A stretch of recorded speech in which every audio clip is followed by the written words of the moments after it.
Friday, police officer Milton Green was shot by a fellow officer, leaving him unable to return to work. Green says the city has been dragging its feet on the investigation, and now he's at risk of losing his home.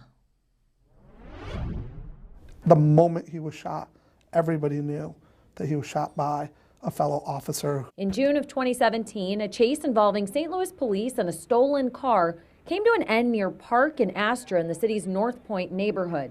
St. Louis police said the suspects and officers exchanged gunfire. The lawsuit says 3 suspects inside the car got out and ran past the home of off-duty police officer Milton Green, who was in his driveway. One of the suspects pointed his gun at Green.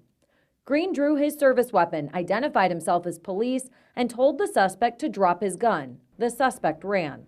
Uniformed officers arrived and ordered Green to drop his gun and get on the ground. Green complied, identified himself as an officer, and showed his badge. The lawsuit says a detective allowed Green to get up and told other officers Green was police. The suit alleges Green was giving the detective a description of the suspect when Officer Christopher Tanner arrived on the scene, shouted, "Drop your weapon," while simultaneously shooting Green in the arm. Green's family witnessed the incident. Green was rushed to the hospital for emergency surgery. Anybody that kept into the emergency room, I told them what happened. My story never changed. It's not going to change then, it's not going to change now. I told them what happened. Yet that was not the story provided by the then interim police chief that night. An off-duty officer who lives in that area heard the commotion, came out of his house to render assistance, and during the exchange of gunfire, he was struck in his arm. Green says he has gone through 6 months of physical therapy. He has a plate from his elbow to his wrist and lasting effects. It's numb. It hurts. These 2 fingers, sometimes I get the shakes.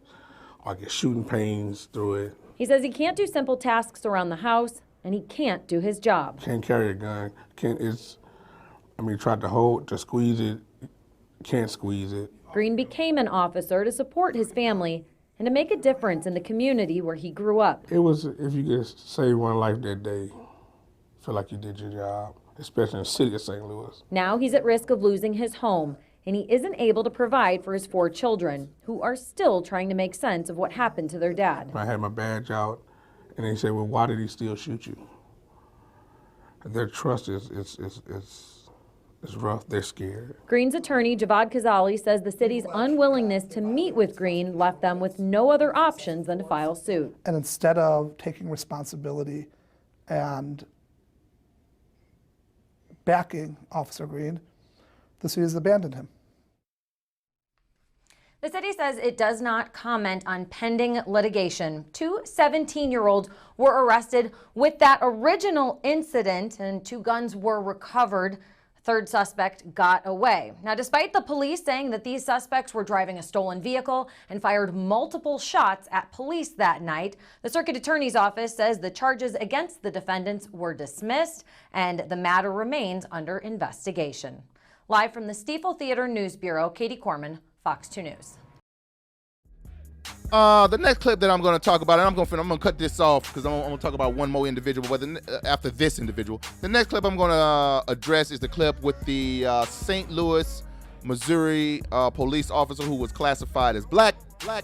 He's sitting in his driveway with his family, and there's a pursuit of 2 suspects, and he winds up identifying himself to the police officers that were chasing the suspects, and they are conversing. He's already been identified. They're conversing about what he saw. He's talking to the police officer, and some more police officers pull up and shoot him.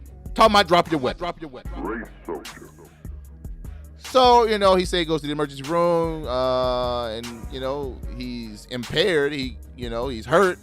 He was hurt by fellow officers who I suspect are race soldiers. They seen this black male. Clearly, I believe he had his weapon or something in his hand, his badge. They talking about drop your weapon, and it was the Wild Wild West. They just shot the man in the arm. Can't use his arm no more. All he's looking for is compensation, corrective action from the police department, but they're dragging their feet on getting him compensation. And in the report from his testimony, the police department that he worked for as a police officer, told a completely different story about how he wound up getting shot. Race soldier. Man talking about he finna lose his house. He's just looking for this issue to be resolved. He was a police officer, and I suspect he was shot by a race soldier. And it's a sad case of police versus race soldiers. Tonight, in a St. Louis police officer's lawsuit against the city, a judge has decided the city is not liable for an officer shooting him. Officer Milton Green sued after he was shot in the arm by another officer in 2017. Green was not on duty and was working with a neighbor on a car in a driveway. During a gun battle between police and a teenage suspect, a fellow officer shot Green, even though other officers at the scene knew Green to be an officer. The officer who shot Green is white. Green believes race was a factor in how that situation played out.